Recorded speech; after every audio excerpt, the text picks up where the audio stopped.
എമ്പുരാനെ കുറിച്ച് പറയുകയാണെങ്കിൽ അത് വളരെ തികഞ്ഞ എല്ലാ കമേഴ്ഷ്യൽ ഫോർമുലയോടും കൂടി ഉണ്ടാക്കിയിട്ടുള്ള പടമാണ്. വലിയ മുതൽ മുടക്കോടുകൂടി ഉണ്ടാക്കിയിട്ടുള്ള വലിയ സ്റ്റാർ കാസ്റ്റിംഗ് ആയിട്ടുള്ള പടമാണ്. പലരും കണ്ടിട്ടുണ്ടാവും. വേണോട്ട് പറഞ്ഞതുപോലെ, പക്ഷേ അത് ഒരു കച്ചവട ഉൽപ്പന്നമാണെങ്കിൽ പോലും അതൊരു രാഷ്ട്രീയത്തെ കൃത്യമായി അന്വേഷിക്കാനോ അവതരിപ്പിക്കാനോ തയ്യാറായി എന്നുള്ളത് കൊണ്ട് തന്നെ അതിൻ്റെ മറ്റു വശങ്ങളെല്ലാം മാറ്റി നിർത്തി ആ വശത്തെ നമ്മൾ ഉയർത്തിപ്പിടിക്കുകയാണ്. അതിൻ്റെ ഏറ്റവും വലിയ പ്രത്യേകത, ഇപ്പോഴത്തെ ക്യാമ്പസിലെല്ലാം കുട്ടികൾ ഗുജറാത്ത് കലാപം എന്നൊക്കെ ഇങ്ങനെ കേട്ടിട്ടുണ്ടെന്നല്ലാതെ എന്താണ് സംഗതി എന്ന് അവരാരും അന്വേഷിച്ചിട്ടുണ്ടായിരുന്നില്ല. പക്ഷെ ഇപ്പോൾ ഈ എമ്പുരാൻ സിനിമയ്ക്ക് ശേഷം കുട്ടികളെല്ലാം ഗൂഗിൾ ചെയ്ത് നോക്കാൻ തുടങ്ങി. ഗുജറാത്തിനെ കുറിച്ചിട്ടുള്ള ഒരുപാട് അറിവുകളും വാർത്തകളും സത്യങ്ങളും പുതിയ കുട്ടികൾ മനസ്സിലാക്കാൻ അവർക്കൊരു രാഷ്ട്രീയ വകതിരിവിനുള്ള ഒരു സ്പേസ് എമ്പുരാൻ എന്ന സിനിമ ഉണ്ടാക്കിയിട്ടുണ്ട്. അത് ഏറ്റവും വലിയൊരു കാര്യമാണ്. അത് കൃത്യമായി ഈ RSS തിരിച്ചറിയുന്നു എന്നുള്ളിടത്താണ് അവരുടെ അങ്കലാപ്പ് വർദ്ധിക്കുന്നത്. അപ്പോൾ അതിൻ്റെ ഇപ്പോൾ രണ്ടാമത് വീണ്ടും സെൻസർ ചെയ്ത് സിനിമ കളിച്ചുകൊണ്ടിരിക്കുന്നെങ്കിൽ പോലും റീകട്ട് ചെയ്തിട്ടുള്ള ഭാഗങ്ങൾ പോലും സോഷ്യൽ മീഡിയയിൽ അവൈലബിളാണ്.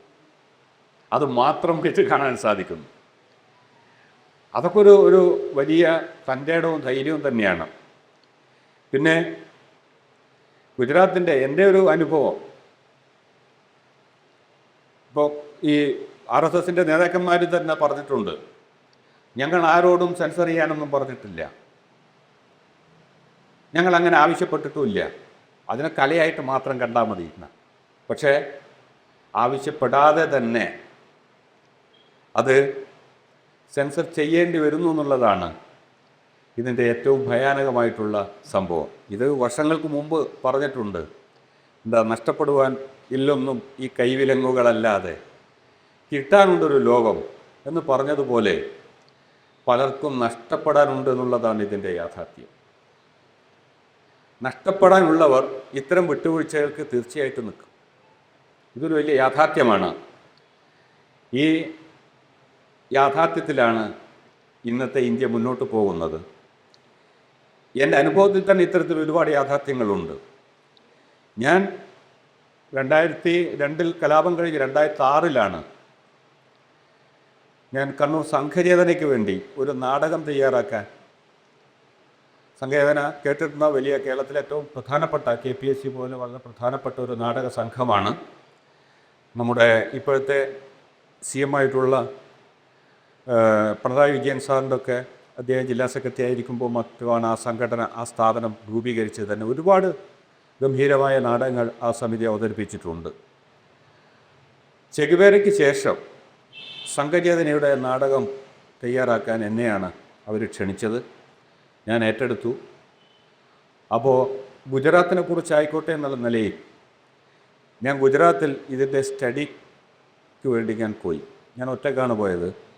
ഞാൻ ഗുജറാത്തിൻ്റെ എല്ലാ നുക്ക് ആൻഡ് കോർണർ സഞ്ചരിച്ച് 2-3 മാസം ഗുജറാത്തിൻ്റെ എല്ലാ മേഖലയും ഞാൻ പോയിട്ടുണ്ട്. സഞ്ചരിച്ചും താമസിച്ചും പഠിച്ചും പലരും ഇൻ്റർവ്യൂ ചെയ്തും ഒക്കെയാണ് ഞാൻ ആ കണ്ടൻറ്റിലേക്ക്, ആ വിഷയത്തിലേക്ക് പിന്നീട് ആ നാടകം തയ്യാറാക്കിയത്. എന്നെ അത്ഭുതപ്പെടുത്തിയിട്ടുള്ള ഒരുപാട് സംഗതികളുണ്ട്. എനിക്ക് തോന്നുന്നത് ഗുജറാത്തിൽ ഒരു കാലത്ത് വളരെ ശക്തമായിട്ടുള്ള ട്രേഡ് യൂണിയൻ ഉണ്ടായി. തുണി വ്യവസായം വളരെ സജീവമായിരുന്നു. യഥാർത്ഥത്തിൽ ഈ വ്യവസായത്തെയും അതിലൂടെ ട്രേഡ് യൂണിയനുകളെയും തകർത്തുകൊണ്ടാണ് അവിടെ വർഗീയ ധ്രുവീകരണം നടത്തിയിട്ടുള്ളത് എന്നാണ് എൻ്റെ ഒരു അനുഭവത്തിൽ ഞാൻ മനസ്സിലാക്കിയിട്ടുള്ള കാര്യം. അതാണ് ആ സ്പേസിലേക്കാണ് കടന്നു വരുന്നത്. ഇപ്പോൾ പ്രധാനപ്പെട്ട ട്രേഡ് യൂണിയനായിട്ടുള്ള INTUCയും CIT ഒക്കെ വളരെ ശക്തമായിട്ടുള്ള സ്വാധീനമുണ്ടായിരുന്നു ഗുജറാത്തിൽ, പ്രത്യേകിച്ച് അഹമ്മദാബാദിലൊക്കെ. പിന്നീട് അതെല്ലാം നാമാവിശേഷമായി. ആ സ്ഥലത്തേക്കാണ് ഈ വർഗീയത കടന്നു വരുന്നത്.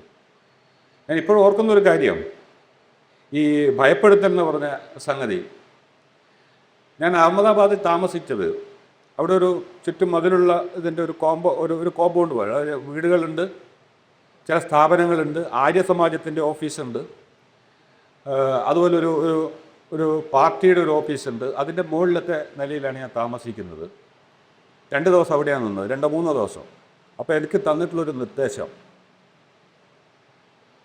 7 മണിക്ക് ശേഷം പുറത്തിറങ്ങാൻ പറ്റില്ല. 2002 ആ ഘട്ടത്തിലാണ് കലാപം നടക്കുന്നത്. ഞാൻ പോകുന്നത് 2006 അപ്പോൾ എന്നോട് അവിടെ ഉള്ളവർ തന്നിട്ടുള്ള നിർദ്ദേശം, ഭക്ഷണം കഴിക്കാൻ പോകുന്നുണ്ടെങ്കിൽ 7 മണിക്ക് മുന്നേ ഭക്ഷണം കഴിച്ച് തിരിച്ചു വരണം. ഈ പുറത്തേക്കുള്ള ഗേറ്റ് 7 മണിക്ക് അടക്കും, പൂട്ടും, പിന്നെ അത് തുറക്കില്ല. അപ്പോൾ അതിന് മുന്നേ ഉള്ളിൽ കിടക്കണം. അത് എന്നെ വല്ലാതെ ഞെട്ടിച്ചത്. നമ്മുടെ നാട്ടിലെല്ലാം ഏത് സമയത്തും ഏത് പാതിരാത്രിക്ക് നടക്കാം, ഇത് രാത്രി പോലും ആയിട്ടില്ല, സന്ധ്യക്ക്. അപ്പം ഞാൻ അവരോട് ചോദിച്ചു, ലേറ്റായാലും അപ്പോൾ എനിക്ക് ഇങ്ങോട്ട് കയറാൻ പറ്റില്ല. ഇല്ല, ഞാൻ വളരെ നേരത്തെ ഒരു 6 മണിയാകുമ്പോൾ തന്നെ പോയി ഭക്ഷണം കഴിച്ച് തിരിച്ചു വന്നു. കാരണം ഭയമാണ്. ഈ ഭയത്തിൽ ഹിന്ദുക്കളും പെടും. 7 മണിക്ക് ഉള്ളിൽ 7 മണിക്ക് ഗേറ്റ് അടക്കും, പിന്നെ രാവിലെ മാത്രമേ ഗേറ്റ് തുറക്കൂ. ഇതാണ് കലാപം കഴിഞ്ഞ് 5-6 വർഷം കഴിഞ്ഞതിന് ശേഷം ഗുജറാത്തിലെത്തി.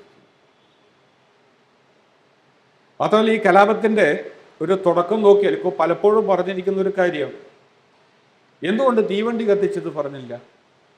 അതാണ് ഈ ഒരു പ്രകോപനം ഉണ്ടാക്കാന്ന് പറഞ്ഞാൽ. അതിൻ്റെ കാര്യകാരണങ്ങളിലേക്കോ അതിന് വ്യത്യസ്തമായ വാദങ്ങളുണ്ട്, അതിലേക്കൊന്നും ഞാൻ കടക്കുന്നില്ല. ഈ പ്രകോപനം ഉണ്ടാക്കുന്നൊരു ശൈലി, ഇത് വളരെ പണ്ടുകാലം മുതലേ തുടങ്ങിയിട്ടുള്ള സംഗതിയാണ്.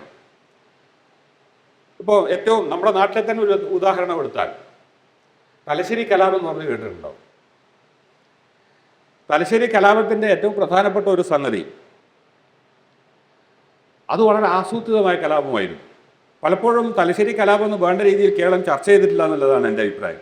ഈ സമയത്താണ് ഇതൊക്കെ ചർച്ച ചെയ്യേണ്ടത്. തലശ്ശേരി കലാപം ഉണ്ടായതിൻ്റെ പെട്ടെന്നൊരു കാരണമാണ്, അതായത് ഹിന്ദു ഘോഷയാത്രയ്ക്ക് നേരെ ഒരാൾ ചെരുപ്പെറിഞ്ഞു.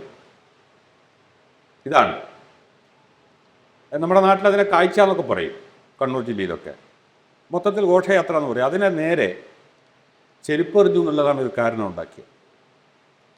അപ്പം തന്നെ കലാപം പൊട്ടിപ്പുറപ്പെട്ടു. അതന്നെ അതിൻ്റെ അവിടെ ഈ ബീഡി കമ്പനിയുടെ ഒരു ഇഷ്യൂ ഉണ്ടായിരുന്നു. ഗണേഷ് ബീഡി എന്ന് പറയുന്ന ഒരു ബീഡി കമ്പനി, അതായത് കർണാടകത്തിലുള്ള മംഗലാപുരത്തുള്ള ഷെട്ടിമാരാണ് ഈ ബീഡി കമ്പനീൻ്റെ മുതലാളിമാർ. അതിൻ്റെ പിന്നിൽ ഇങ്ങനെ അവരുടെ അടക്കം ഗൂഢാലോചനയുണ്ട്. പിറ്റത്തെ ദിവസം അതിരാവിലെ ഇറങ്ങുന്ന ഒരു പ്രചരണം, ടൈപ്പ് റൈറ്റിംഗ്. പണ്ട് ടൈപ്പ് റൈറ്റിംഗ് പഠിക്കുക വളരെ 10ാം ക്ലാസ് കഴിഞ്ഞ് അപ്പോൾ ടൈപ്പ് റൈറ്റിംഗ് പോവാം, പെൺകുട്ടികൾ പ്രത്യേകിച്ചിട്ട്.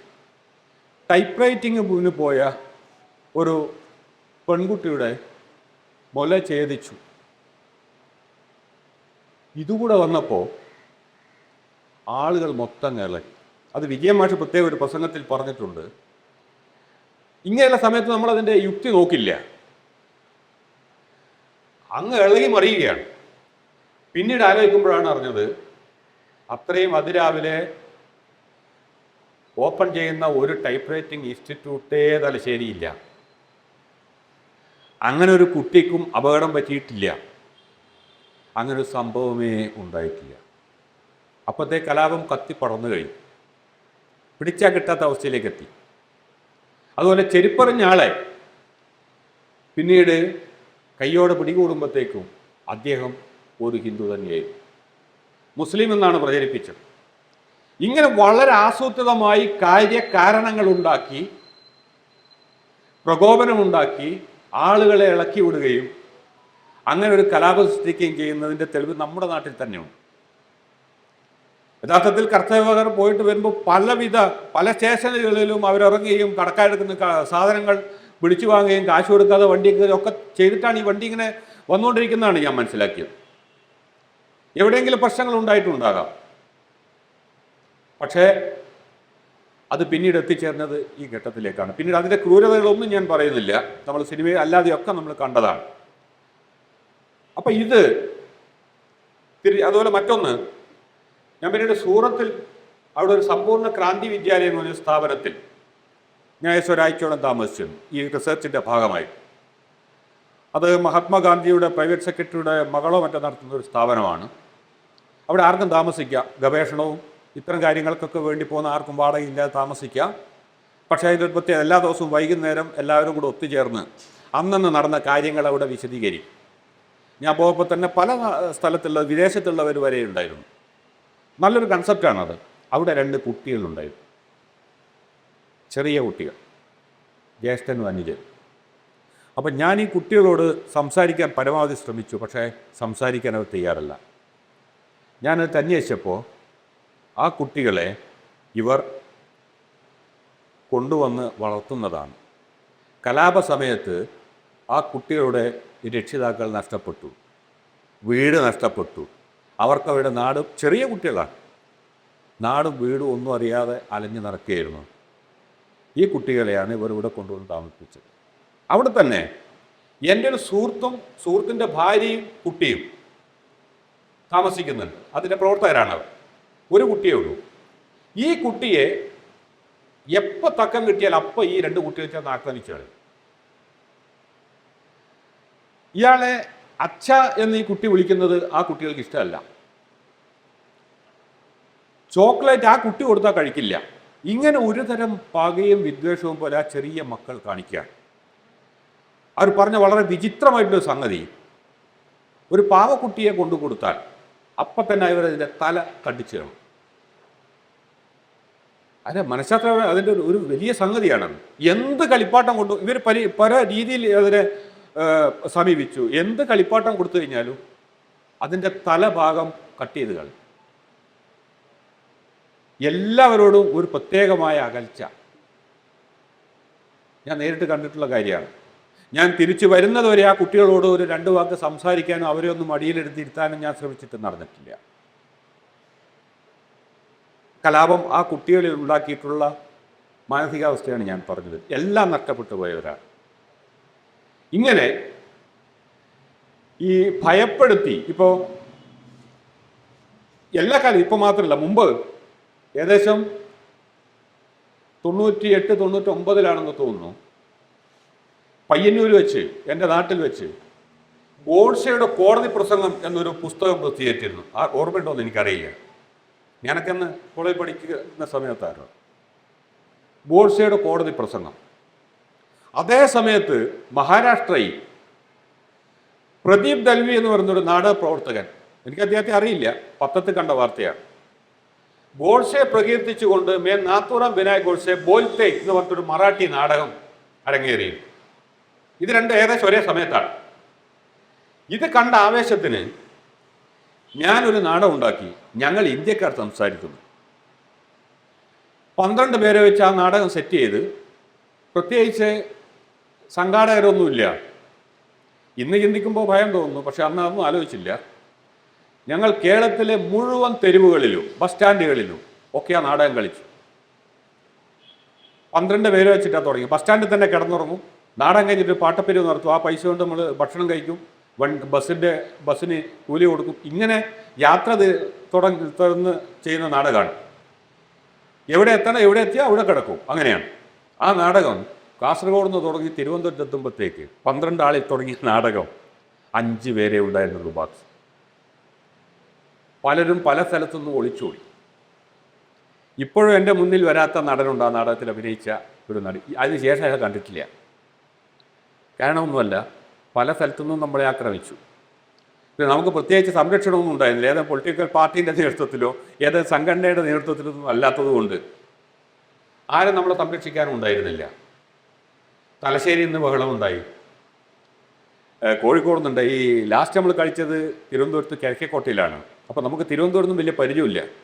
അപ്പോൾ നമ്മളൊരു പരിപാടി, എന്തെങ്കിലും പ്രശ്നങ്ങളുണ്ടായാൽ അവരവരുടെ ലഗേജ് ഉണ്ട്, ഒരാൾക്ക് ഓരോ ലഗേജ് ഉണ്ട്, അതെടുത്തിട്ട് എവിടെയോ ഓടി രക്ഷപ്പെടുക. ലാസ്റ്റ് നമ്മൾ എത്തിച്ചേരേണ്ട ഒരു സ്ഥലം പറയാം, അവിടെ എത്തണം എന്നാണ്. അപ്പോൾ തിരുവനന്തപുരത്ത് നമ്മൾ തീരുമാനിച്ചത് പിന്നെ റെയിൽവേ സ്റ്റേഷനിലെത്താണ്. അന്ന് മാവേലിയില്ല, മലബാർ മാത്രമേ ട്രെയിനുള്ളൂ. അത് കഴിഞ്ഞ് നാട്ടിലേക്ക് പോകാനാണ്. അവിടുന്ന് കളിച്ച് പകുതിയാകുമ്പോഴത്തേക്ക് അടിപൊട്ടി ഒരാൾ ഓരോ വഴിക്ക് ഓടി. നമ്മൾ റെയിൽവേ സ്റ്റേഷനിലെത്തി, ഒരാളെ കാണാനില്ല.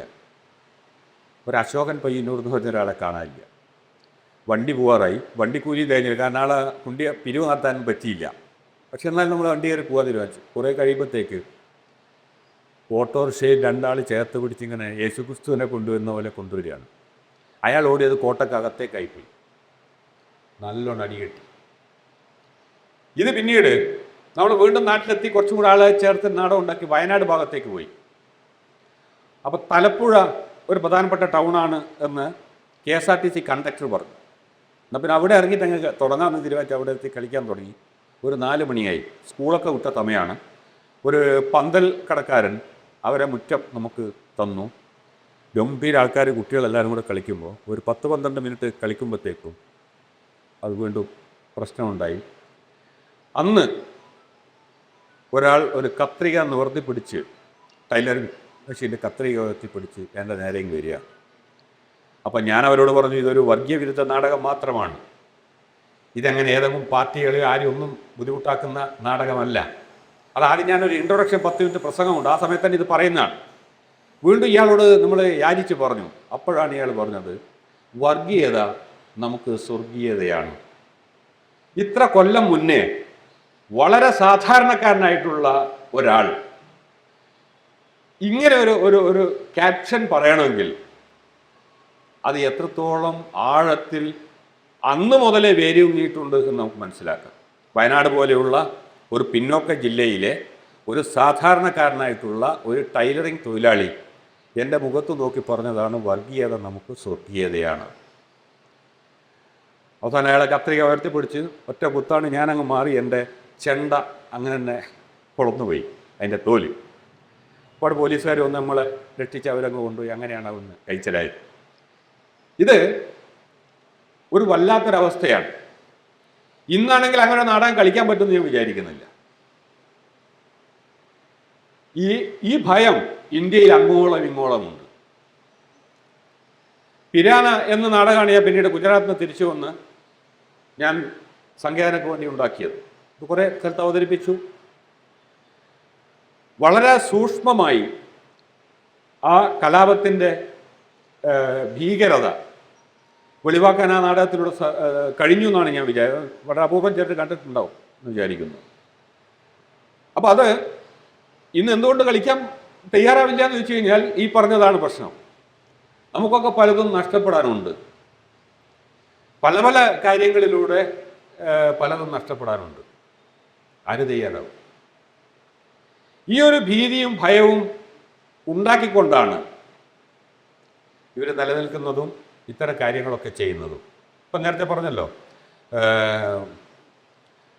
കേരള സ്റ്റോറിയുടെ ഒക്കെ കഥ, സിനിമയുടെ ഒക്കെ. എൻ്റെ കെഞ്ചിര എന്ന് പറഞ്ഞ പടവും ഇന്ത്യൻ പനോരമയിലെ നമ്പർ 1 തിരഞ്ഞെടുത്തുള്ള പടമാണ്. അതിൻ്റെ തൊട്ടടുത്ത വർഷമാണ് ഈ കാശ്മീർ ഡയറീസ് എന്ന് പറഞ്ഞ പടം പനോരമയിലേക്ക് വരുന്നത്. ഇതിനോടെല്ലാം ഇരട്ടത്താപ്പാണ്. അതതിൻ്റെ സ്വഭാവമാണ്. ഇതിനെ നേരിടാൻ എൻ്റെ അഭിപ്രായത്തിൽ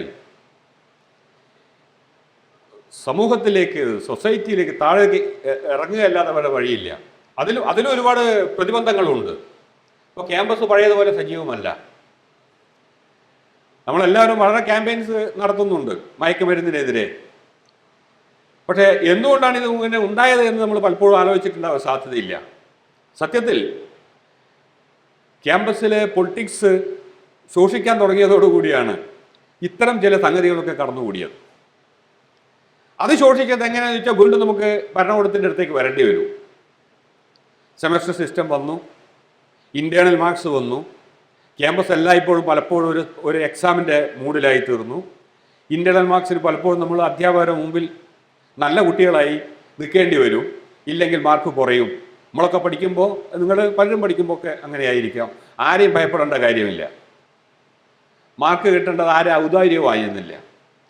മാർക്കുകൾ ഔദാര്യമായി മാറുമ്പോൾ പലരെയും പ്രീതിപ്പെടുത്തേണ്ടി വരും.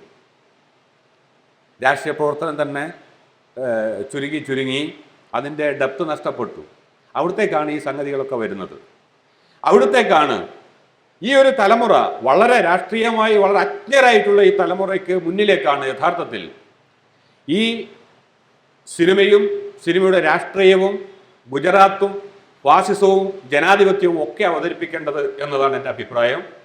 ആ രീതിയിൽ മുന്നോട്ട് പോയാൽ മാത്രമേ ഇതിനെ നേരിടാനും അല്ലെങ്കിൽ അതിനോടൊന്ന് പ്രതിഷേധിക്കാനെങ്കിലുള്ളൊരു സ്പേസ് നമുക്കുണ്ടാവും.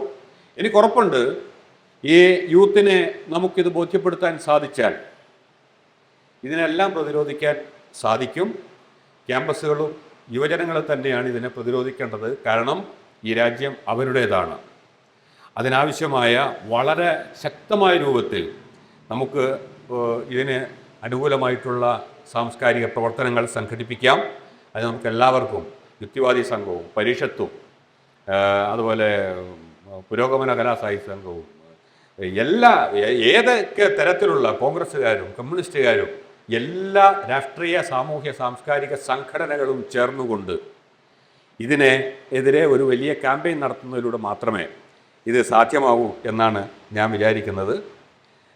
ഇത്രമാത്രം പറഞ്ഞുകൊണ്ട് ഞാൻ എൻ്റെ സംസാരം ഇവിടെ അവസാനിപ്പിക്കുന്നു. നന്ദി, നമസ്കാരം.